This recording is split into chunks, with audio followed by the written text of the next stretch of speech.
Oh, we can get a connection. So, It won't last long. Charlie, Let's go. stand next to there. It is, it's fine. No, not too, don't touch it. This is...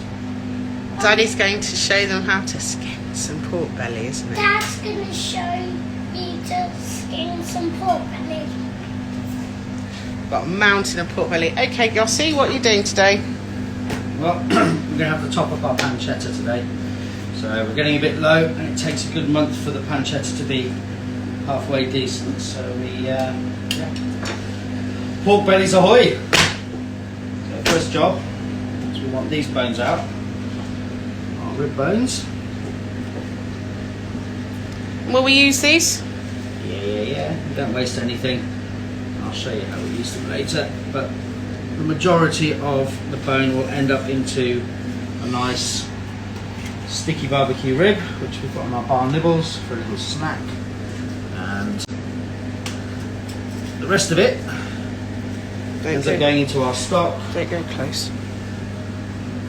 And do you smoke the ribs? Yeah. Like so. So with this pancetta, is this smoked as well? I can't remember. Yeah, pancetta's always smoked. It needs 15 days curing in our cure.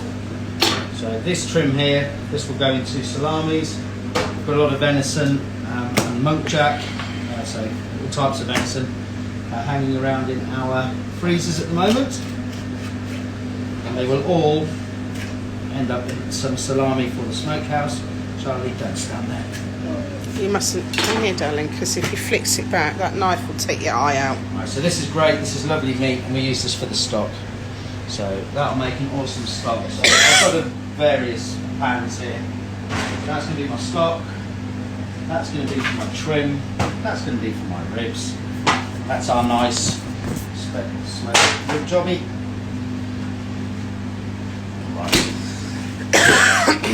This bit's a bit more fiddly, and if you're lucky enough to have a machine to do this for you, then you won't make quite the mess I'm about to. So we just take our blade underneath the skin, try not to break it. And do you want to keep some of the fat for the pancetta? Does that help with the curing? We try and keep as much of the fat on the top, because really, I mean, although a lot of our pancetta is used on the smokehouse platters, I do cook with it an awful lot. So the idea is to slowly peel back the skin, keeping as much fat on the meat as you possibly can. So the whole process of doing pancetta from start to finish, Yeah. how long does that take? Well, depends how long you want to age it for. But I mean, it's just to get the raw bacon stage, which is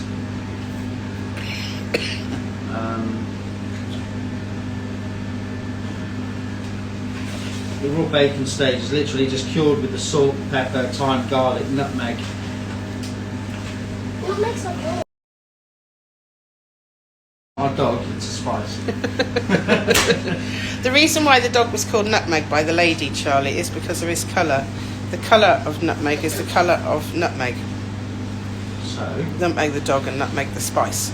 yeah, so basically, we put it 15 days into the cure, and we see how it is after 15 days. Obviously, there's salt and sugar in there, and they do their job. What you can see on some of these bellies is this one's really thin, and it's going to be quite awkward. And I have some absolutely massive ones, huge fat layers, and they're going to be a lot easier to skin. These flat ones are right pain in the butt. So, Dad! we'll get there. So when you do the salt and the sugar bits, just watch out because the knife's flicking, Charlie, and you can't help it because it's the resistance. So when you do the salt and the sugar and the curing with all the bits that you put in to make the pancetta taste so nice, that is purely to draw moisture out, is it? And obviously season the meat. Yeah, it gives it flavour and it makes it safe for consumption. Right, so as you can see, we've done our best, or I've done my best. What I'll do then later is I'll take this meat off here. It's a very thin layer. I'll take this off here and put it into our salamis. The skin we'll chop into pieces and put in the dehydrator, and leave it there for a couple of days just to totally dry out, and that's how we make our puffed pork. Is that done? No. The video's done. No, we've got people watching, and it's good to have something like this. Right, so, and then also, just so that we have a nice, even bits of meat to hang and to go into the smoker, we just trim them up so they're all roughly the same size. So we square them off. Bearing in mind, all this will either be in the sausages that they have for breakfast, or it'll be in the salami, which will go on the smokehouse. And is it a wet cure or a dry cure? It's just a dry rub. Dry rub goes into a bag. We vacuum pack it. In the old days, when I used to make this Switzerland, we used to get all of these, rub in between, rub underneath, stack them up and put a weight on them, and we'd flip them over every day, and then it would cure like that. Nowadays with vacuum packing, it's really simple.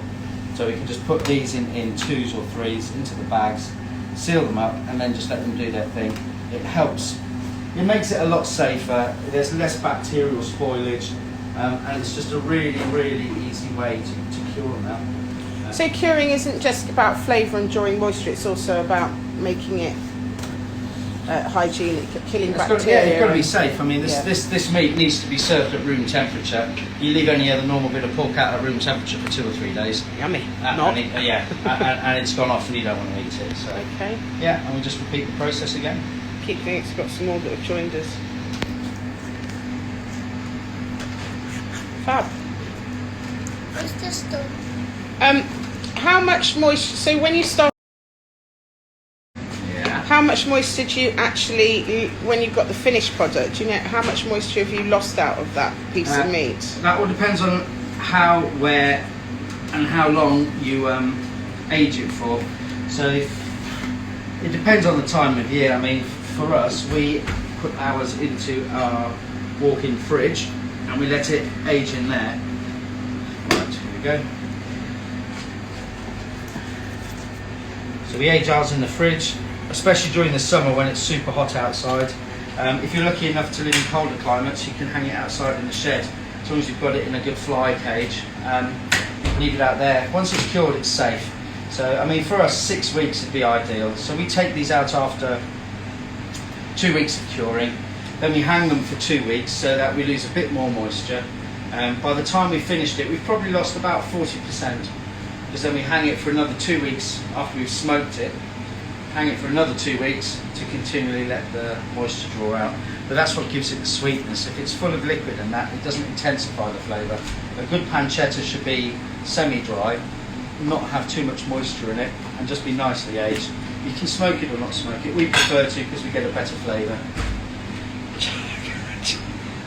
Sorry, She's on it. Charlie's waiting, bless him. So the percentage-wise, it's about. Sorry, what was the percentage? You've lost anywhere between 30 to 40% of the total weight. So you'd end up losing about that much. Oh wow. So, but obviously it shrinks that way. Yeah. It doesn't just go from one end. Yeah. So you've got the curing process, which is how long? 2 weeks. Then do you hang it then, or do you smoke it then? So I give it about 8 hours of smoke. New waiter in the house. We decided that we teach them young here.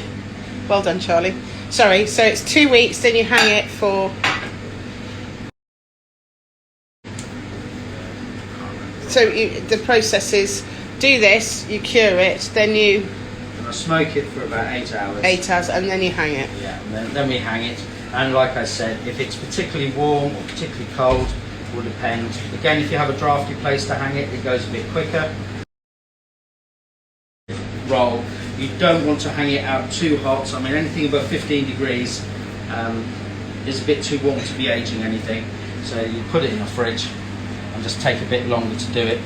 I mean, all of our fridges have fans in them, so they circulate air, which helps simulate what we used to do up in the hills. So we used to just hang them in the top of the Stahlen, and then they used to just air dry up there. Because we used to have a continuous airflow through, which then draws out the moisture and ages the meat. Did they enjoy their breakfast, chief waiter, today? Yeah.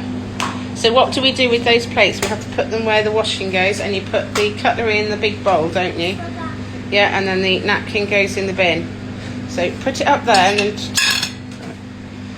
Okay, so that's pancetta. Does it, one last question. Does it vary between different breeds of pork, totally. pig? So, Totally. And also how they've lived. So yeah. the products you have to start with, it's always down to the quality of the meat.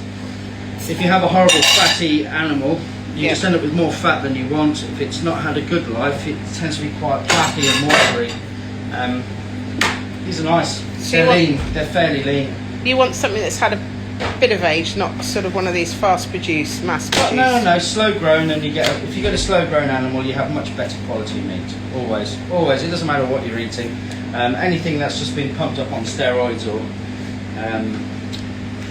They do just got hormones in them and all the other rubbish. Give me a nice grass-fed, outdoor-reared animal, and I'm happy. And the customer will notice it in the quality of the product. Pancetta I used to buy when I worked for other people, and you'd end up with these bags of water-filled meat because they aged them in the bag. Wow, that's got some fat in it. So there you go. It's not wet. No. Yeah, and this lot, salamis and sausage. Fabulous, thank you, chef. Alright. So that was a bit of a... Sorry, we're going to do one more. Because I'm I've got... just going to trim up our bones again. There's like a little knobble of cartilage just here by them, and you'll find you just get this bony bit. On the cheaper ones, favoured by many takeaways, you also get all of this extra stuff on as well. I mean, it can add to the flavour, but in the end it's just a filler. So. and then I noticed you've got obviously the silver skin just here that you don't take out. Does that break down? Yeah. Yeah. You won't notice that at all. No, because if you're cooking, if you were going to cook that to eat it now, you would trim that. If you were roasting a pork belly, you would trim. No, I'd leave that on. I'd leave that. Yeah, absolutely. It'll cook out. It'll all just cook out. I mean, that's one of the nice bits. That's that crispy fat that you get to enjoy when you have. There we go. Awesome. All right. Well, we've done that a couple of times, so I hope you've enjoyed a bit of a tutorial on how we're doing pancetta, or the start of. If I get a chance, I'll try and get him doing the rub, but he won't give away his secrets. Bye, folks. Have a good Friday. Stay safe.